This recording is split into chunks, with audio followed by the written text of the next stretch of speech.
I discovered a pattern of fraudulent transactions while working as a junior analyst.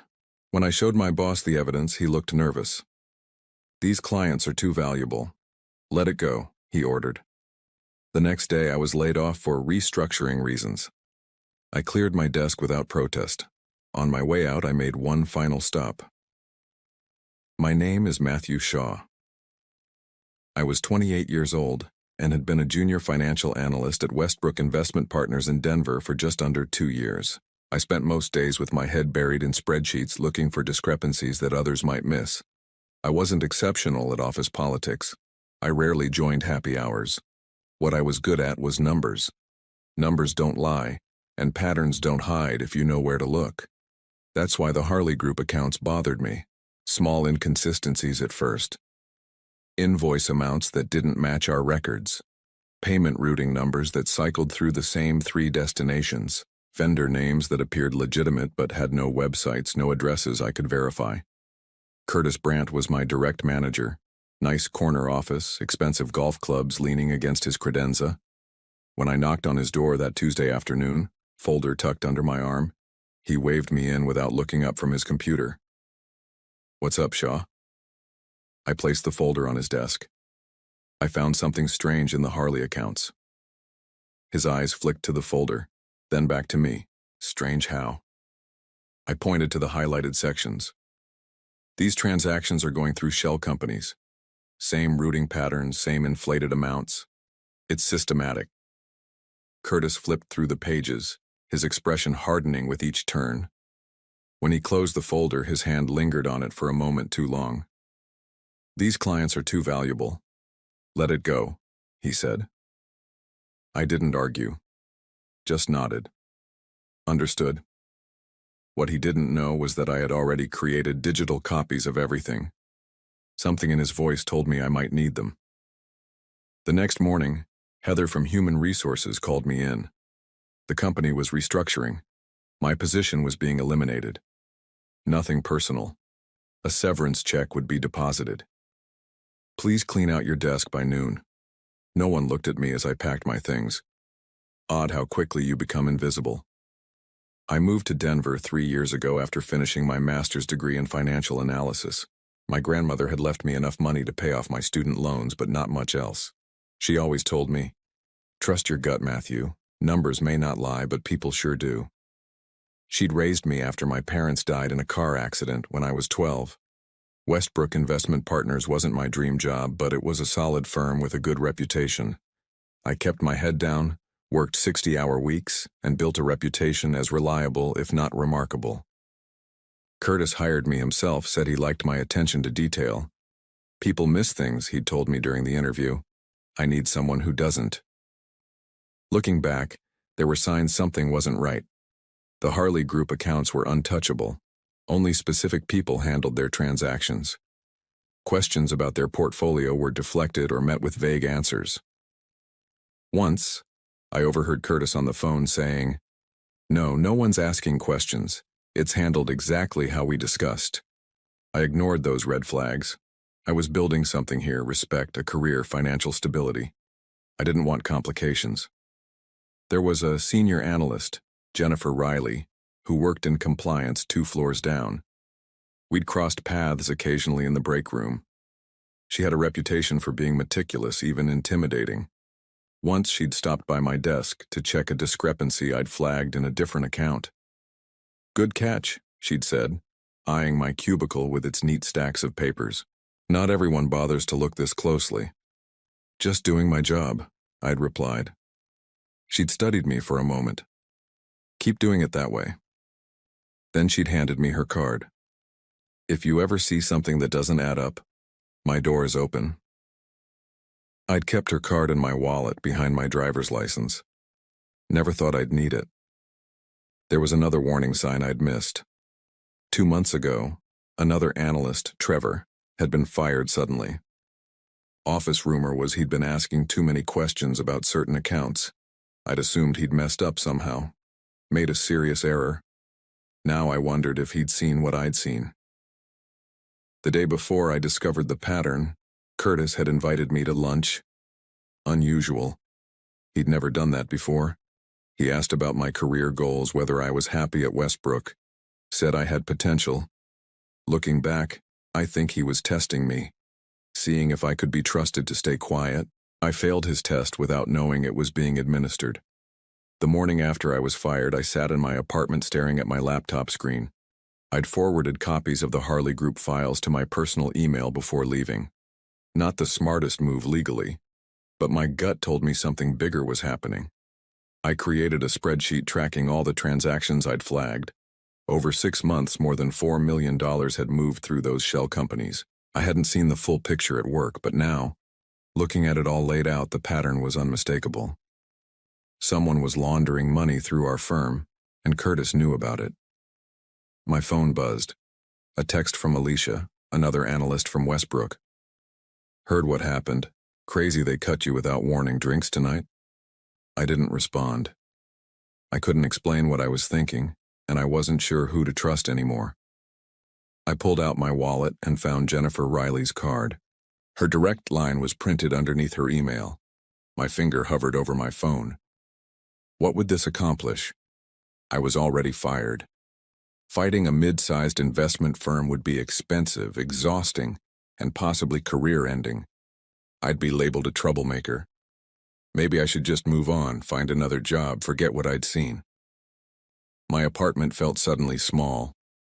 I grabbed my keys and went for a drive. Ended up at the park where my grandmother used to take me when I visited her as a kid. I sat on a bench watching joggers pass by, dogs chasing frisbees. Trust your gut, Matthew. I could almost hear her voice. What did my gut tell me now? That something wrong was happening. That people with money were breaking rules and hurting others. That Curtis had chosen his side, and it wasn't the right one. And that I had a choice to make. When I got home, I printed out all the documents, 317 pages. I organized them chronologically, added tabs for each suspicious client, and wrote a summary of what I'd found. Then I placed everything in a large manila envelope. I didn't feel angry anymore, just calm, clear. I sent one email to Jennifer Riley, short and to the point. I found something you should see. Can we meet tomorrow? Her response came 20 minutes later. My office, 9 a.m. That night, I slept better than I had in months. Jennifer's office was smaller than I'd expected. No window, just walls lined with filing cabinets and regulatory manuals. She gestured to the chair across from her desk as I closed the door behind me. I'm no longer employed here, I said, placing the envelope on her desk. But I thought someone should know about this. She didn't open it right away.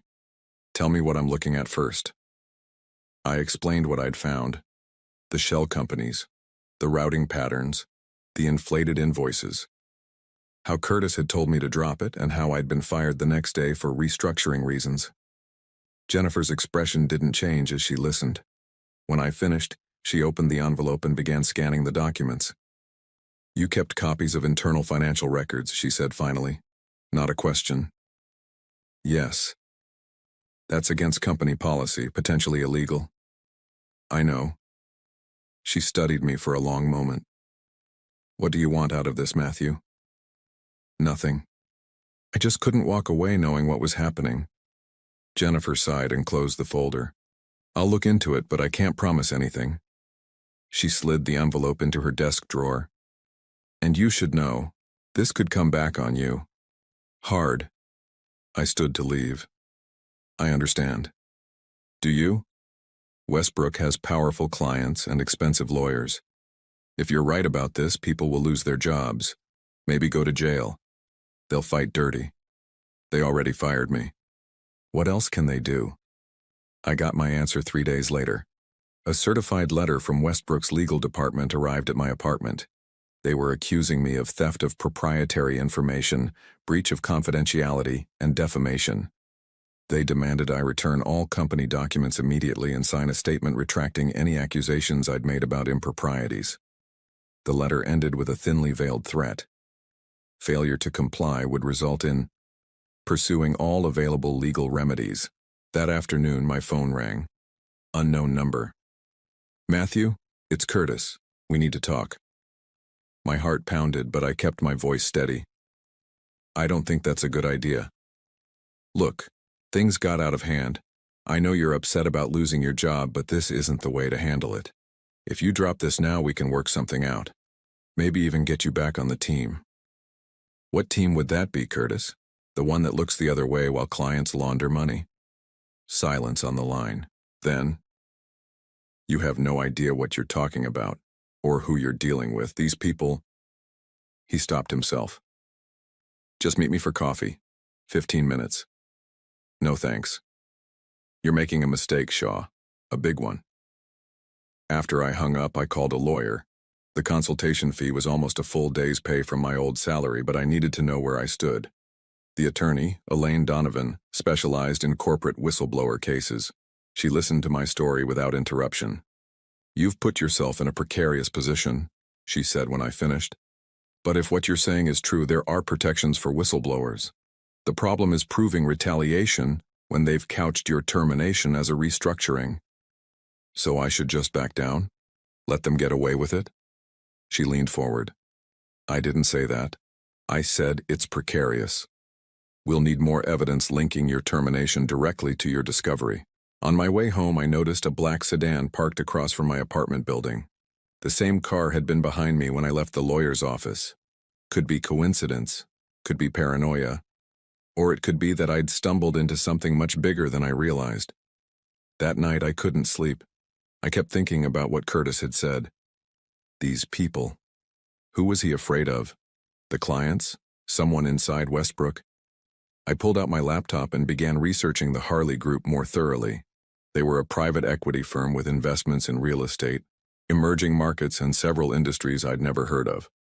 Their CEO was Thomas Harley, a man who rarely appeared in the press and had no social media presence. The company website was sleek but vague about their actual holdings. Then I found something. A small news item from 3 years ago, before I joined Westbrook. The Harley Group had been under SEC investigation for potential securities fraud. The case had been abruptly dropped. No explanation given. I dug deeper. Found an archived article mentioning that the lead SEC investigator had suddenly retired mid-investigation. Coincidence? A knock at my door startled me. It was nearly midnight. I peered through the peephole. Jennifer Riley stood in the hallway looking tense. "Can I come in?" she asked when I opened the door. I stepped aside. She entered quickly, glancing behind her before I closed the door. "Were you followed?" I asked, only half joking. She didn't smile. "Maybe, I'm not sure." She placed her bag on my kitchen counter and pulled out a flash drive. "I found more. A lot more. You just scratched the surface." She connected the drive to my laptop. Folders appeared, labeled by date going back 5 years. "The Harley accounts aren't the only ones," she said, opening documents. "There are at least 3 other client groups running similar schemes, all high value, all protected. Protected by who?" Jennifer looked me in the eye. "By Jonathan Westbrook himself." Jonathan Westbrook, the founder and CEO of the firm, the man whose name was on the building. "How high does this go?" I asked. "The CFO is definitely involved. Probably the head of client services, too. They've been moving money offshore using our firm to make it look legitimate." I sank onto my couch. "Why are you showing me this? Why not go to the authorities?" "I needed to be sure first, and..." She hesitated. "I needed someone else who knew. Someone outside the company. Insurance." "Insurance against what?" 3 years ago, an analyst named David Weber found something similar. He went to the SEC directly. 2 days later, he was in a car accident. Didn't survive. My mouth went dry. "You think..." "I don't know what to think. But his notes mentioned the Harley Group specifically." I stared at the screen, at the web of transactions and names. This wasn't just fraud. This was organized, systematic, protected at the highest levels. "What do we do now?" I asked. Jennifer closed the laptop. "We go to someone who can't be bought, someone outside their sphere of influence." She pulled a business card from her pocket and placed it on the table. Federal Bureau of Investigation. I have a contact, she said.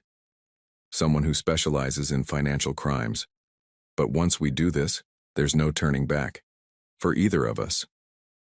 I thought about Curtis's warning, about the black sedan, about David Weber. When do we meet them? I asked. Tomorrow, if you're in. I nodded. I'm in. After Jennifer left, I copied all the files from her flash drive, then hid it behind a loose baseboard in my bathroom. Insurance of my own. That night I packed a bag and didn't sleep in my apartment. Some instincts you learn to trust. The FBI office was unmarked, tucked away in a nondescript government building downtown.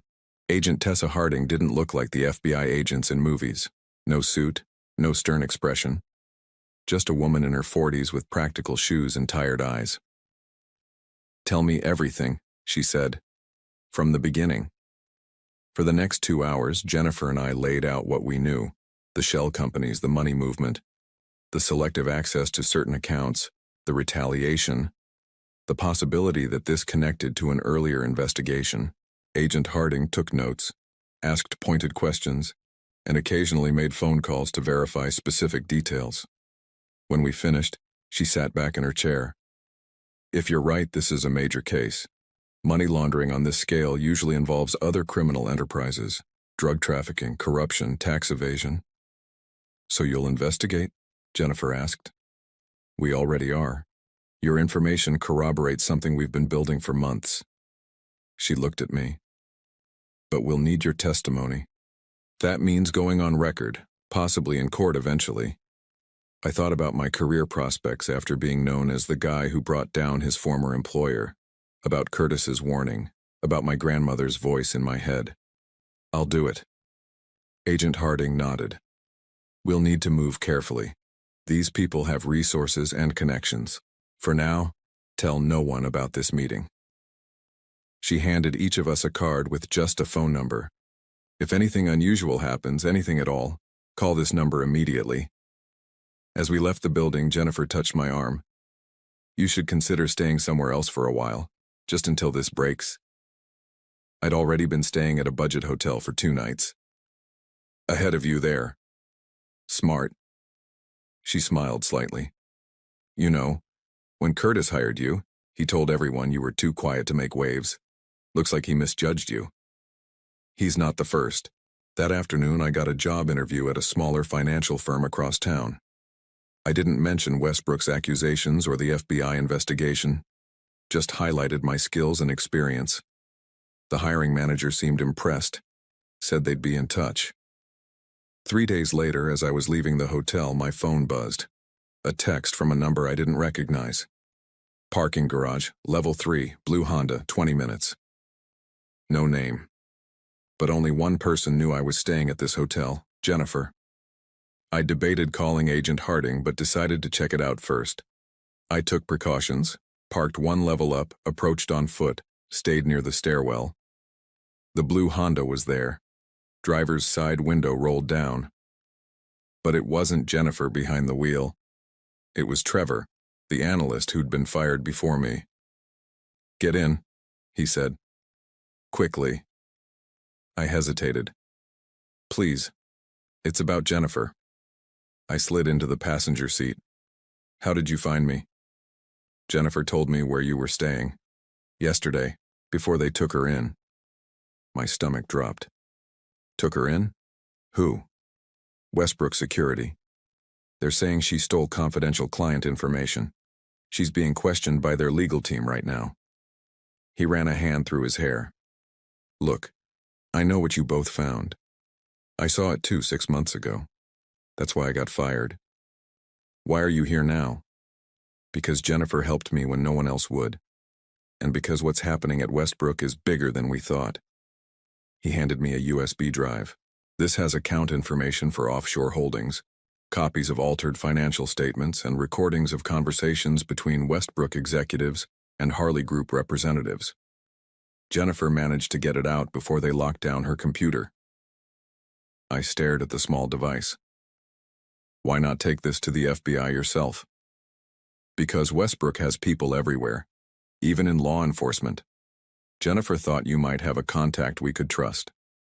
He looked at me. Do you? I thought of Agent Harding, her tired eyes, her immediate recognition of what we'd brought her. Yes, I said. I think I do. I called the number on Harding's card from Trevor's car, told her what had happened to Jennifer. Within an hour, we were in a different FBI office with different agents creating a secure copy of Trevor's files. By evening, things moved quickly. Jennifer was picked up by FBI agents as she left Westbrook's offices, ostensibly for her protection. Warrants were being prepared, and I was being moved to a secure location until everything broke. The last person I called was my lawyer, Elaine. They're making their move tomorrow, I told her. I need you there with me. I'll be there, she said. And Matthew? Whatever happens, you did the right thing. That night, alone in an anonymous hotel room provided by the FBI, I thought about how quickly life can change. 3 weeks ago, I was just an analyst doing my job. Now I was at the center of what Agent Harding called one of the biggest financial fraud cases of the year. I didn't feel scared anymore, just ready. The raid happened at 9:02 a.m. on a Tuesday. FBI agents entered Westbrook Investment Partners through every available entrance. As they secured the building, other teams simultaneously executed search warrants at the homes of Jonathan Westbrook, the CFO, and 3 senior partners. They also arrived at the Harley Group headquarters in downtown Denver. I watched from Agent Harding's car, parked across the street. Employees streamed out of the building, looking confused. Some were being interviewed by agents on the sidewalk. Others just stood in groups, checking their phones, trying to understand what was happening. Then I saw him, Curtis Brandt, being escorted to a black SUV, no handcuffs but clearly not going willingly. His face was tight with anger, or fear, maybe both. He's cooperating, Agent Harding said beside me. First one to flip, trying to cut a deal.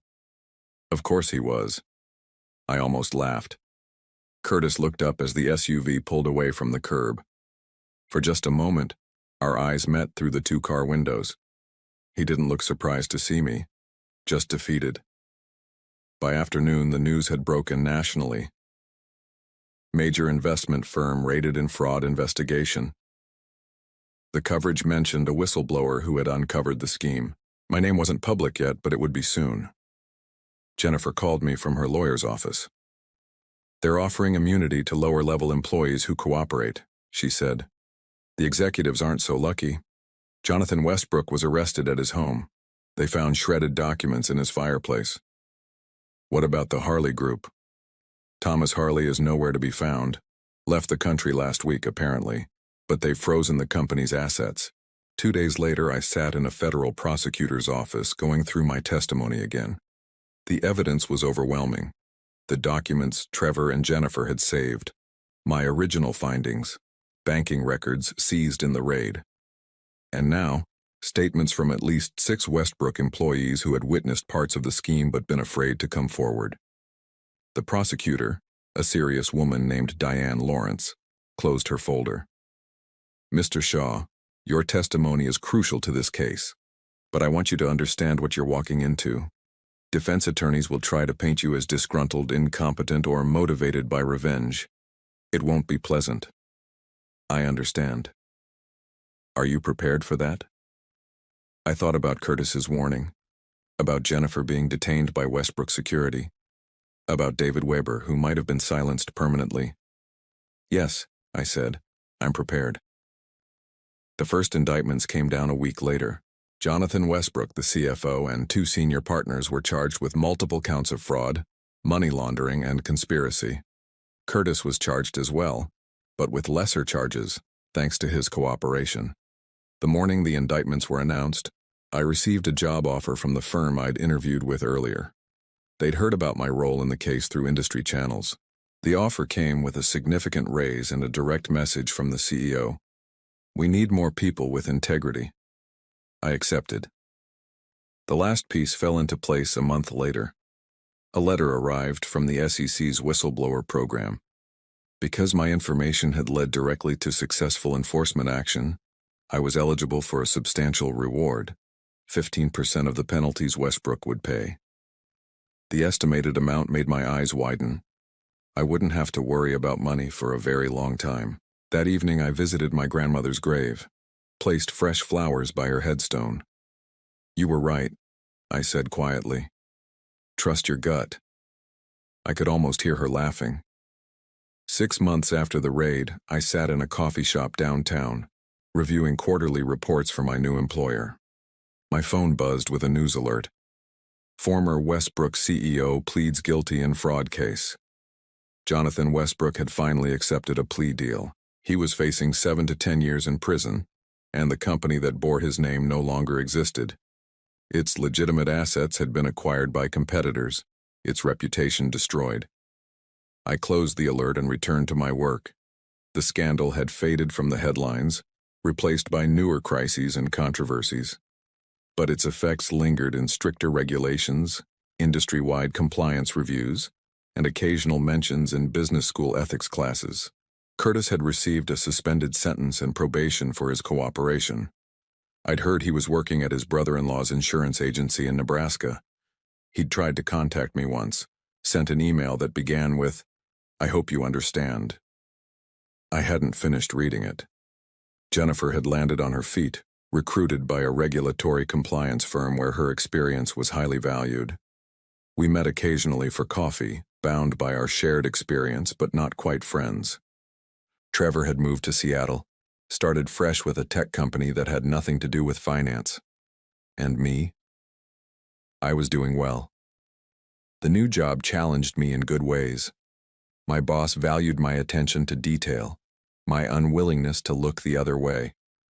The whistleblower reward sat mostly untouched in an investment account. I'd used some to buy a small house outside the city, a place with a garden my grandmother would have loved. I still checked my rearview mirror more often than most people, still kept digital backups of important documents, still trusted patterns more than promises. But I slept better at night. As I paid for my coffee and packed up my work, a young man approached my table. Early 20s, nervous energy, clutching a portfolio. "Excuse me," he said. "Are you Matthew Shaw?" I nodded cautiously. "I'm Jason. I just started at Meridian Financial."